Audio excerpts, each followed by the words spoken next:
Welcome to Target Market Insights, the multifamily and marketing podcast. Each week, John Kasman interviews multifamily and marketing experts to teach you how to find the best places to invest, attract investors, and grow your portfolio. You are listening to Target Market Insights with your host, John Kasman.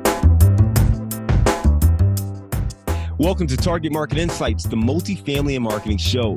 I'm your host, John Kasman, and I want to thank you for joining us for another great episode. Now, if you're enjoying this show, do me one very quick favor, very brief. Just leave us a rating and review so more people can get the same excitement and content that you're getting, right? Let them learn about it. Let them learn, what experience you're getting from the show by leaving us a rating and review. And don't forget to hit the subscribe button so you don't miss an episode. Now, today we're going to be talking to Dave Holman. Dave Holman entered the world of real estate investing and brokering with a similar mission to help benefit residents, investors, and the planet. He now co-owns 94 rental units in Southern Maine, enjoying his time working with investors, owners, residents, and contractors to help with energy efficiency, syndications, and property management.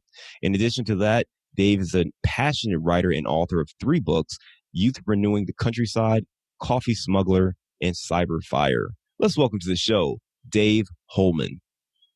Honored to be here, John. Thanks. Dave, I gave your bio at a very, very high level. Why don't you take a couple minutes and give us a little bit more context on your background? Yeah, just a kid from Maine, grew up in the rural state, went to public school, was fortunate to go to a college where I got some extra writing help, and I had a great writing teacher, in high school. So I was kind of from an early age reading a lot, and I knew that would be a part, of my life wherever it took me. Decided to study environmental technology in college, and as well as Latin America. So the Latin America part led me first to Guatemala and then down to Bolivia, where I was studying indigenous microfinance, so microfinance by Native American peoples, and ended up falling in love with one of them, and we're now married with 2 kids. So I spent 4 years in Bolivia after college. We started a chain of camping and bookstores called the Spitting Llama. Still down there in Cochabamba if you want to come visit. The weather is fine. So came back to the U.S. in 2009. I had not studied business at all, and I decided it was about time that I studied because I had 3 stores, 10 employees, didn't know what I was doing, officially. So I did an MBA at the University of Maine here in Portland, and just realized I needed to learn accounting, and met a lot of great people in that. Decided to go into the nonprofit space. So I worked for 3.5 years as the global head of communications and marketing for a nonprofit called Safe Passage that helps children who live and eat in the Guatemala City garbage dump to get out of that and go to schools that Safe Passage runs. And then I became a fundraiser for Bowdoin College here in Maine. I did that for 5 years. And during that time, my wife got pregnant, and I got really serious about supplementing my non-profitable salary with some real estate. And learned, from podcasts like yours, from books. I'd started as a passive investor in 2011, kind of got to learn about it through that, and became active in 2013 with a single family house, and waited until 2016 to do the next one. But at that point, baby was born, and time was short, as I know you're a new father as well. So, it gives you extra motivation, doesn't it? That's right, man. That's right. So, when you have that, it kind of forces you to focus on your efforts a little bit and understand what you're doing with your time and readjusting, especially if you don't have the freedom that you're used to having. And your story is incredible, man. You just talked about so much traveling around the world and all these different experiences, going down to Bolivia and Central America, and just really having so many experiences. You talked about opening the bookshop, and having that, running 3 stores with 10 employees before going to get your MBA, trying to figure out exactly what you should be doing, and then kind of transitioning into real estate. As you were kind of going through those early stages, especially as you were opening up the bookstores, what kind of motivated you to run and operate these bookstores, especially in a foreign country? Because, I think most people would go down to another place and maybe enjoy the culture and travel and vacation a little bit, maybe get a job, but not necessarily become an entrepreneur in a foreign land. What was that experience like? It was one of the greatest adventures, of my life. It was a lot of fun. It was very challenging at times. it's a very different climate doing business in another country. And I tell people, like, doing business in Bolivia or similarly, low income developing countries, it's both the most free business environment in the world and the most limited. So free in the sense that no one follows the laws and you couldn't if you wanted to. And it's just kind of an easy transactional situation where there's not a lot of red tape necessarily for the vast majority of people in the informal marketplace. And then, the other hand of that is like, well, when you formalize and when you do things by the book is crazy. It was written 300 years ago and it's, 10 different bureaucracies you're shuttling to and from trying to figure out what's going on. But I did it for love. I had met this young woman. We had started dating and I went back down to see where it was going to go. I didn't want like a loose end of like, oh, that relationship was on the up and up. And I just ended it because I was going home to my home country, So I went back there with kind of no return ticket, no agenda, just to see where it would lead. And we traveled together and we saw this unfilled niche of like, wow, there's no store for travelers who would buy book packs and maps and Lonely Planet guides and camping gear and all that stuff. So we thought it was going to be a store for tourists and travelers. Turns out now 90% of our customers are local Cochabambinos, local Bolivians. And that's really gratifying that, we provide a niche and fulfill a need, for local people as well. No, that's awesome, man. And then I know that I read in your bio, you wrote a couple different books. I want to just hint on Coffee Smuggler for a little bit because you started to mention your love of coffee and beans. And tell me a little bit more about, what went into writing that book. Got my cup right here.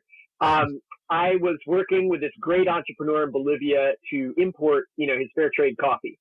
And they do shade grown where they're not deforesting, the jungle. They're kind of growing the coffee trees in the rainforest with the larger ones. So it's really cool. But I didn't know a lot about the history of coffee, how it all works. So I just got books out of the library, started reading all about it. And I kept coming across this crazy story of this French soldier who was stationed in Martinique in the Caribbean, got sent back to France and decided he should bring coffee back with him. But there was only one coffee plant in the whole country, and it was in King Louis's private garden. So he seduced a noblewoman whose doctor had access to that garden for medicinal purposes. She seduced her doctor, got him to go make clippings of the plant for her, gave it to this sexy soldier who smuggled it out of the country on a ship called the Camel, Le Dromadaire, got attacked by the Barbary pirates, got in a hurricane, and then they got in the doldrums, ran out of water, and he's like sharing his water ration with the plant to keep it alive. Brings it back to Martinique. He could have made a fortune, and then he just starts giving it away to people because he's sick of it. And he just goes back and becomes a sea captain. This is all in the 1700s. So this is, 1723. And he lives to the ripe old age of 87 at a time when most people, don't make it into their 30s. So fascinating guy. No one's ever heard of Gabriel Declue except for real hardcore coffee fanatics. But it's a true story that just fascinated me. And I was like, I've always wanted to write a book, and I'll give it a shot. Man, that's amazing. What what an amazing story. Definitely worth checking out if you're into coffee, and certainly gives you more context for that Starbucks latte you're sipping on, right? Yeah. Let's fast forward a little bit, right? We started talking about investing and, as you kind of went back home, started to settle down, getting your family together, you invested passively, then a single family rental, and then you started to really kind of expand and grow from there. Tell me about that process. And let's just talk on the first deal, right? For that person listening right now who is looking to do their first deal, especially if they're thinking about passively investing, why did you decide to go passive to start out, and how did that benefit you in the long run? Great question. That one kind of fell in my lap. I didn't know passive investing in real estate was. I had invested earnings from my summer jobs in the stock market and done, pretty well, but not well enough to like live on it or anything. So my best friend from college, who had become an architect and started working with these developers, approached me, with this private offering and said, it's a friends and family offering. We're allowed to take in, I think it was 35 non-accredited investors.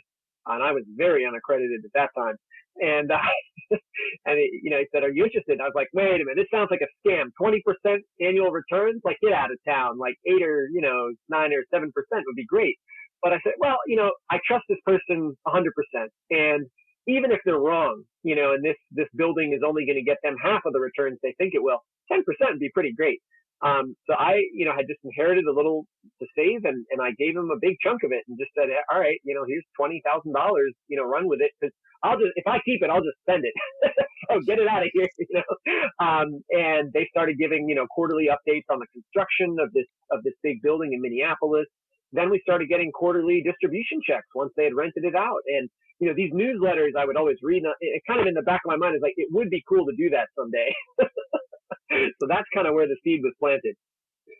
No, that's awesome. So you get into this large new development deal in Minneapolis from your friend. So it sounds like you really had the trust of your friend, right? It wasn't so much that you had studied, construction and really understood all of that, but you had some business background. So you were somewhat savvy there.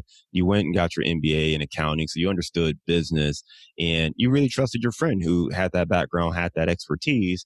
And as you said, even if they missed their mark, 50% of what they project would still be a solid return in your opinion. I think it's the key word to summarize, how to do passive investing is relationship.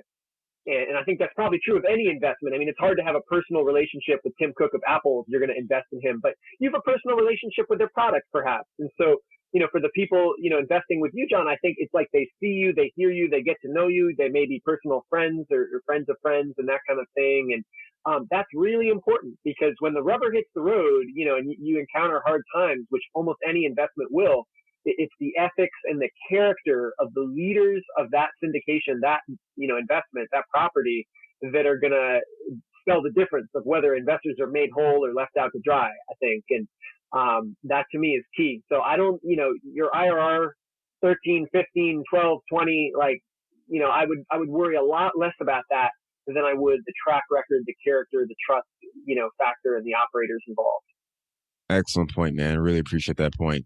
All right. So from there, you ended up doing a single family deal and you start to build and kind of grow. I know right now you are in Southern Maine.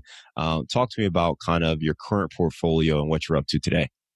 Yeah, I started in single family and I thought that was the road to riches. And then I kind of quickly realized wait, you can have more than one unit with one roof and one boiler. You don't have to do one for one on everything. So I went to multifamily pretty quickly and I just accidentally bought a mixed use building. I just found it on the MLS. It was mismarketed, cause it was 2 apartments up top, an engineering firm, a commercial, space on the bottom, but priced like a single family home in a building that would have kind of been a large home, in this, college town near where I live called Brunswick, Maine. And so, I bought that and the broker said to me, you could do a triple net lease with these guys. I was like, what's that? And he's like, well, they pay your taxes and your insurance and, their fair share of all those things. I was like, you're kidding me. So that's what got me very interested in, office, market as well, mixed use, commercial, retail, restaurant. So we now own, almost every asset class except industrial. So when I say I have 94 units, it's like, well, yeah, but one of those produces $12,000 a month, and it's 7,000 square feet. So there's differences, but, others are a studio apartment or a small office. So it really depends, what we might have, but came to learn that, in real estate, it helps to find niches and you're going to have the most competition in the single family space. And it's not that you can't make money there. You absolutely can, but just be aware that you're not the only one doing that. Whereas when you get into mixed use, you get into slightly larger properties that one individual can't necessarily bite off with their own savings, in that 500,000 to 5 million range.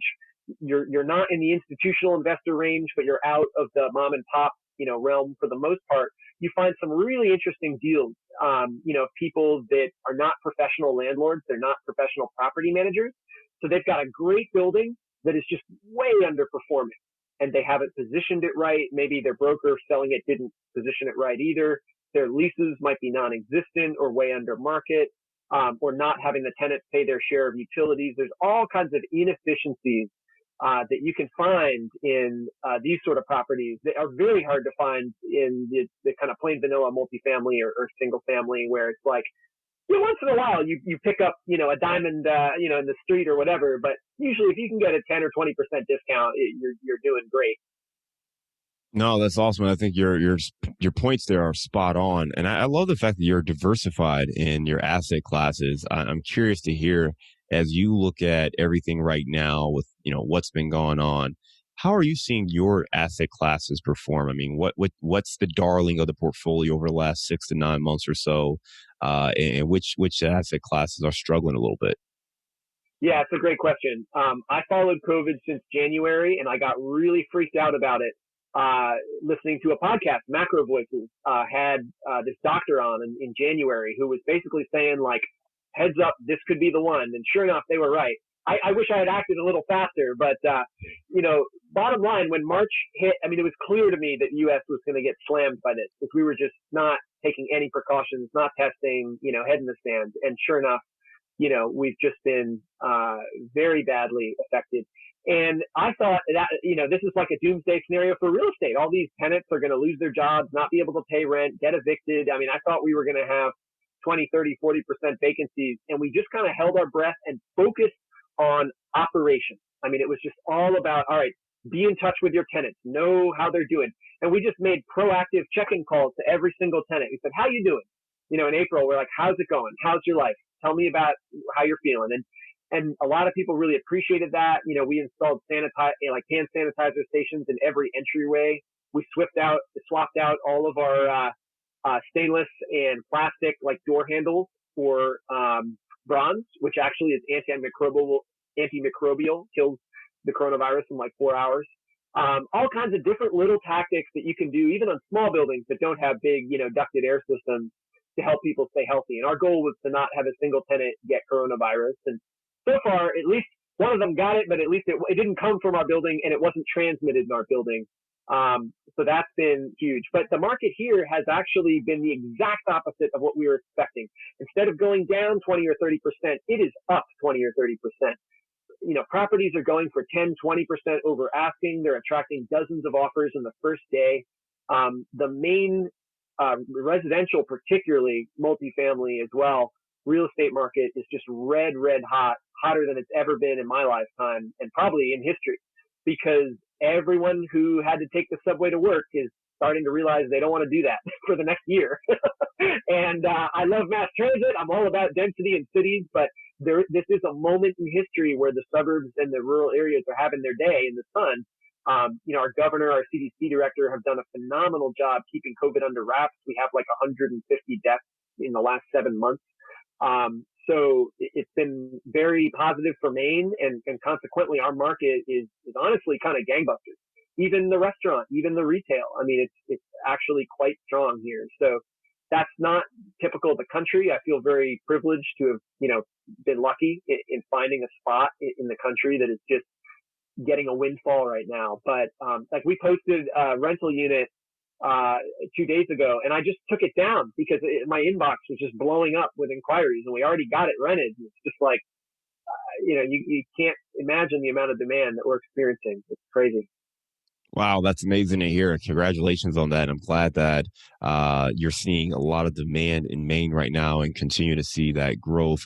Your point on residential, I think, is really important because we have to understand the psychographic aspect of this, right? And the psyche, because, you know, there are a lot of people who are saying, well, listen, I don't want to be in these high density situations. I don't want to be in the subway. I don't want to be in a high rise downtown. I don't want to be amongst hundreds, if not thousands of people where, you know, this disease is spreading. I want to be somewhere a bit more isolated where, you know, I can, you know, run around if I need to. I don't have to run into a bunch of different people. Yes, I have to drive or my commute's a little bit longer, but they're willing to trade that off. So you are seeing more people look to go to the suburbs. And there is a bit of a, you know, a move away from the urban core. I don't think it's as drastic as some people are making it out to be.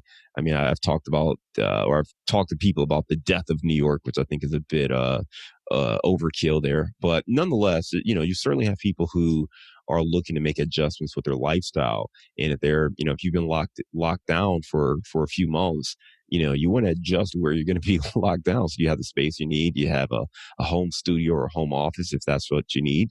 So people are making those adjustments. I'm curious to see why you think the other sectors have held up as well. I get residential, but, you know, when you think about commercial, you think about retail. Right. I know in a lot of markets, those sectors have been hit fairly hard. And it sounds like, at least in your own personal portfolio, you have not seen that impact. Yeah, that's a great question. And I should caution listeners that, you know, I think We got two phases right now, and we're still in this kind of honeymoon phase, believe it or not, where the Fed and the government have kind of propped things up. And so right now, about 20% of all residential mortgages have had payments deferred or reduced by the bank. That's higher than at the height of the 2008 real estate financial crisis. Higher. Yet the eviction foreclosure rate, all of those rates are far lower. So we've got this total imbalance that cannot stand forever, and something's got to give, and I don't know what that'll be. I think it depends a lot on the next government and the next Senate particularly, and their willingness and ability and interest and wisdom in how they navigate the personal finances of millions, tens of millions of Americans who are just not going to be making ends meet, right away. So that is a huge open question. I'm definitely kind of nationally speaking, kind of pessimistic. I think 2021 will be worse than 2020. Actually, I hate to say that, but in the real estate market, what that means is that there's opportunity. These urban cores, like if I wanted to buy New York City, I would have my laser beams focused on that right now and for the next year, because you're going to get amazing opportunities. Chicago, Boston, San Francisco. I would really be interested in San Francisco in the next year, because again, it's a pendulum that's swinging really far to one end, right? It was overpriced before. Well, I think it's going to go to a little underpriced in the next 1 to 5 years. I think this flight to the suburbs is temporary, and the trend of the last 1,000 years in human history is urbanization. And one little coronavirus plague that's far milder than the 1918 flu pandemic killed my great-great-grandfather and 50 other million people. We got to put things in like the biggest of macro perspectives. This too shall pass. So I am kind of bullish on urban real estate long term. But you asked, why is commercial holding up? It is and it isn't. So I always like small units. And when the pandemic hit, I was stuck holding a 9,000 square foot, vacant floor of an office building. I had just bought the building. The second floor tenant was our anchor tenant, helped us break even. And I wanted to rent out the bottom floor, which would be pure profit, to a big or medium-sized firm. And it was crickets. There was one marijuana company that kind of sniffed around, in April or something, or May, and that was it. And I decided I got to go back to what I know, which is small, private, individual offices. And as soon as we did that, people started coming. And so I think there's a lesson here that the big spaces, the bigger the space, the more vulnerable it is, to vacancy. And when you have a big vacancy, it's 100%. It's like a single family home. It's either 100% full or vacant. Whereas if you break your buildings up into little units, especially if it's already laid out to do that, then you've got diversity, and there's strength in diversity. Plus, all the people working from home, half of those people don't want to work from home. They want to have a private office, even if they never go back to their job in Seattle or wherever it is. They want to literally commute from their home to their private office and do their work there, because they don't want, the dog or the kid or whatever, bothering them, or they just want to be, kind of in a walkable downtown near a coffee shop or something. So I'm very, bullish on the future of commercial real estate, but it's like, what kind? How are you going to do it? I think malls and big box stores are really, I think doomed might be too strong of a word, but they're in for a massive restructuring because we just don't need that. You click the buttons and you get the stuff now, and people don't want to be indoors breathing the air from other people in a mall setting, and I don't think that's going to change, for the next 6 to 12 months.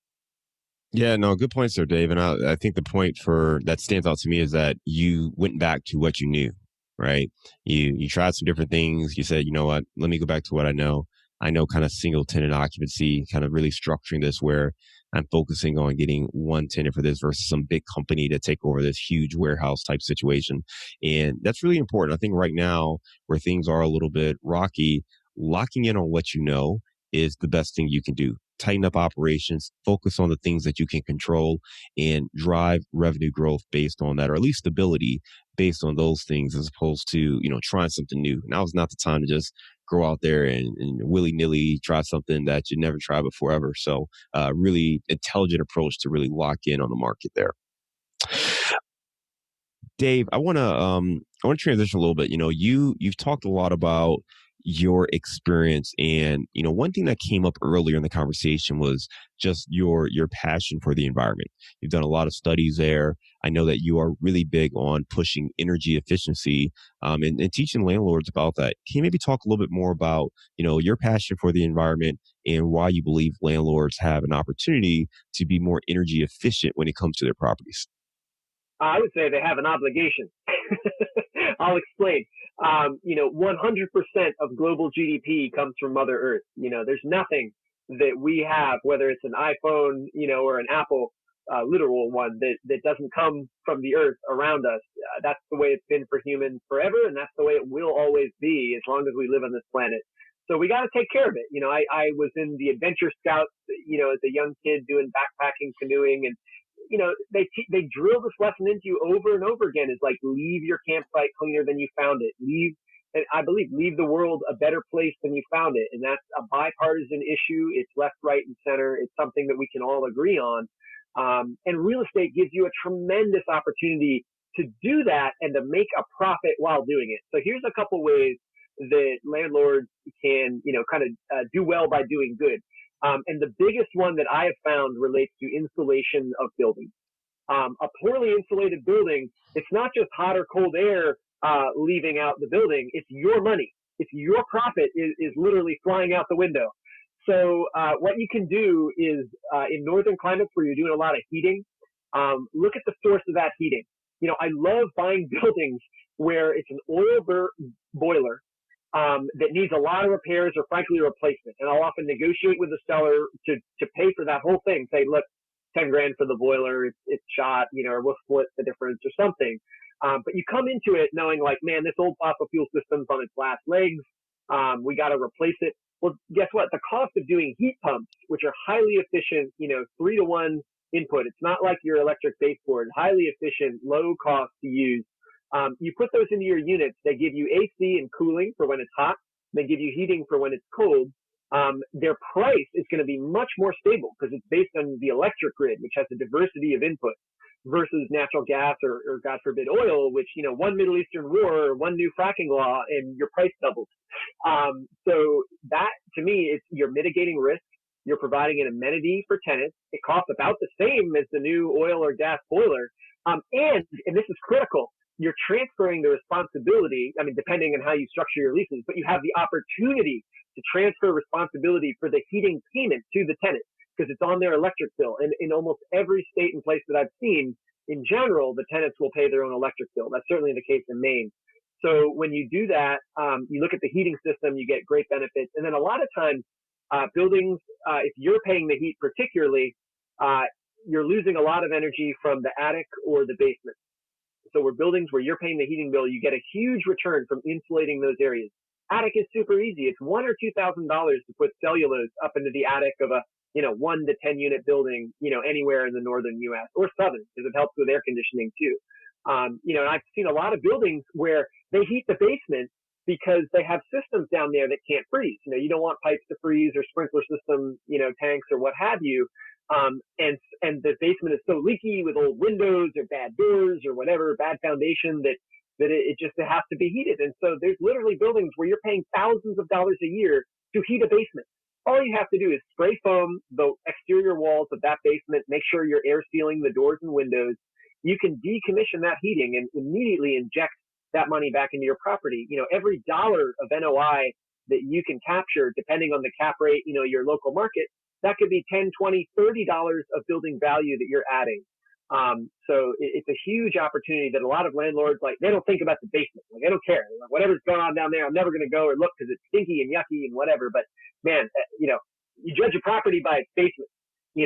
Whatever's going on down there, if it's clean and well insulated, it's like, ooh, that might be a smart landlord that's got their act together. And if it's, dank and drafty, that's opportunity.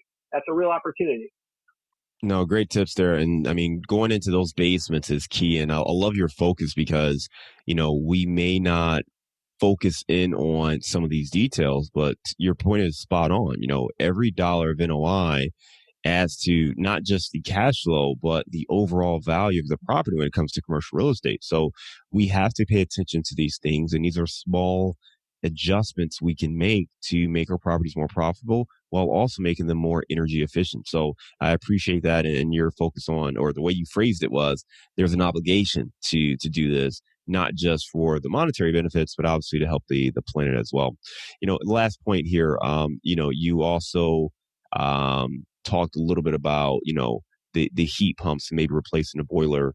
On something like that, what kind of cost are you looking at? Because I think for anyone with say a larger property, you're probably thinking, man, one boiler putting in a whole bunch of heat pumps, that sounds like a lot of work and a lot of expenses and a lot of coordination. Maybe you could give a little bit more context on what that actually is like.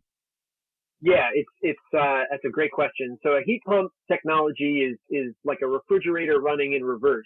So you've got a condenser unit outside, which is a fan, basically just a simple fan running, blowing air over coolants that boil at like negative 200 degrees.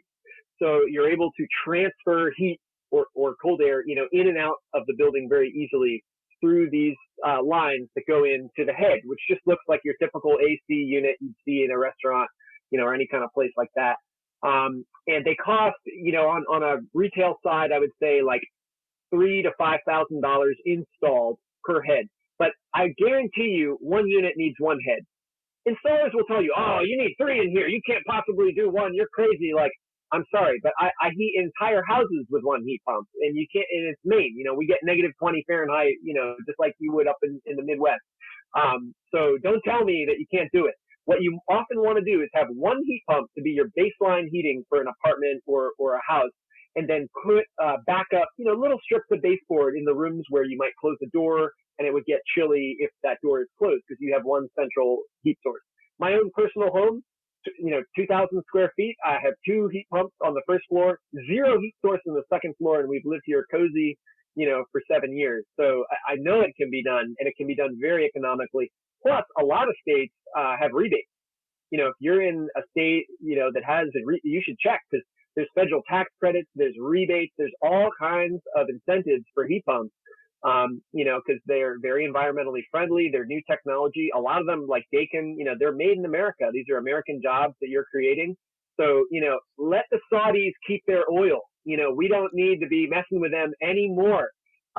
We need American energy sources with American heat pumps, and, $3,000 to $5,000 a unit. You'll recoup that by not having to pay for the heat. Like you might be paying $5,000 a year to heat your building. So if you have a 4-unit building and it's $5,000 installed for each heat pump with no rebates, you still got a 4-year payback. So that's 25% return on investment. That's pretty good. And in year 5, you just earn 25%, and each year after that. No, thank you for that context there, Dave. We're going to transition to our Bullseye Round. You ready? Do it. Give me a failure or an apparent failure that sets you up for later success. I love it. I got way out over my skis, and I got under contract on a building that only cost $1 million, but it was like a $5 million renovation with historic tax credits and super complicated, tight little lot, no parking. And I got way down into it, and so I had investors lined up. I was financing. I was all ready to pull the trigger, but luckily, wiser heads prevailed. I looked at it. I was like, everything has to go right for this to work. And there's a lot of things that could go wrong, including the final appraisal. I have to back out. And with 48 hours before my earnest money went hard, I left it. And it was one of the best deals I've ever done because I met great people. It expanded my network, and it taught them that I'm not going to make a foolish investment with their money. So that's important. Give me a digital or mobile resource you recommend for your business. Yeah, I love Genius Scan. This is a super helpful little app that will scan any document, just using your phone's camera. But it will scan it in such a way that it crops the sides and it whitens the whole, paper, or you can do it in color. You can instantly put it in your Google Drive or email it as a PDF. It's just a super great little app for doing all the document stuff that needs to be done very quickly. DocuSign I would put as a close second, for signing leases if you're not using software that lets you do that or something like that. Give me the book you've recommended or gifted the most in the last year. I have been recommending Investment Biker by Jim Rogers. He's a very famous investor, partner of George Soros, who back in the late 80s He and his girlfriend, who are big motorcycle enthusiasts, got bikes and rode all over the world through the Soviet Union, militarized nuclear zones, through the Congo and Africa, on rivers, down through Australia, up through South America. And he was investing in all the local stock markets of these African and South American countries as he went along. And so there's a lot of really interesting investment advice, but just kind of adventure, romance, travelogue. It's just a really wonderful book. It's not the Rich Dad, Poor Dad that you all have read already, or if you haven't, go read it. But it's a really fun read. Give me a daily habit that helps you stay focused on your goals. Play with my kids. I play with my kids. I give the mornings to them, and the evenings I try to, unplug a little bit for that, because that is, fuel for me to strive and go further. The other habit is connecting with people like you who are just, turned on, the light is on in real estate. And that gets me excited to keep doing projects. And I would say a final one is offloading things that I'm not good at and I don't like. Delegate that stuff, man. You gotta delegate the bookkeeping, or if you love bookkeeping, delegate the management, or, find ways to build a team around you of experts who like what they're doing so that you can like what you're doing too.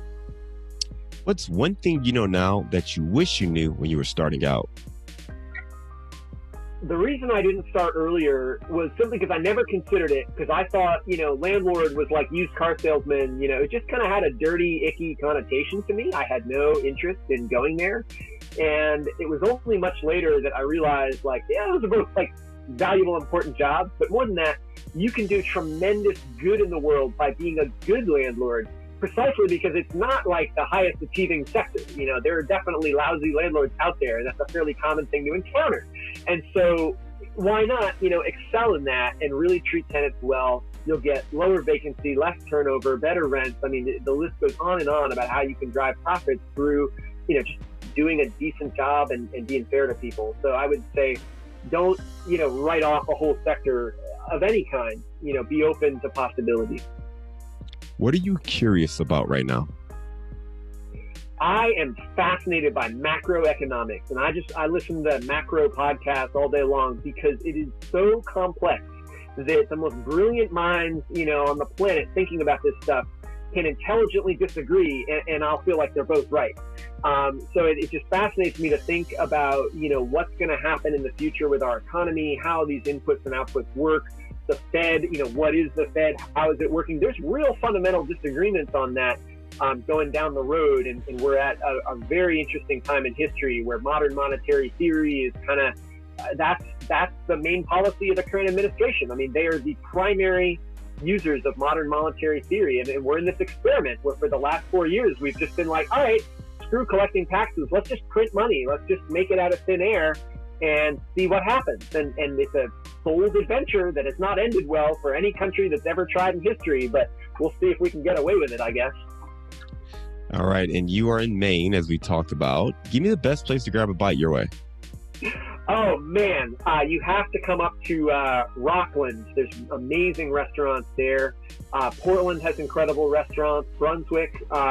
In Brunswick, my favorite place is called Little Tokyo. It's a sushi place right on the main street. Just great. I wouldn't know authentic really, but it feels authentic in there, and it's just delicious fair price sushi. So please drop me a line. Anyone coming to Maine, drop me a line. I'd love to, meet up post COVID or be distant or at least, hop on a Zoom call if nothing else and say hi. Dave, great information, man. I appreciate your time today. How can our listeners get in touch with you if they do want to drop by and learn more about what you're working on? Yeah, give me a call, 207-517-5700, or shoot me an email. My email is dave@holmanhomes.com. So that's HOLMAN, and that's also my website, Holman Homes. So love to be in touch. I love, giving bits of advice to investors or landlords starting out, and happy to help. Dave, great talking to you, man. You hit on so many interesting things about, energy efficiency to, making your buildings operate and focusing on efficiency and working with them through COVID. to, you know, your beginnings in the bookstore space and writing books and so many great tidbits, not to mention, you know, how we can be more efficient with our own properties. Thank you for coming on the show. It's been a pleasure talking to you. We hope to talk to you again soon. Thanks for coming on Target Market Insights, the Multifamily and Marketing Show. Thank you. It's been an honor.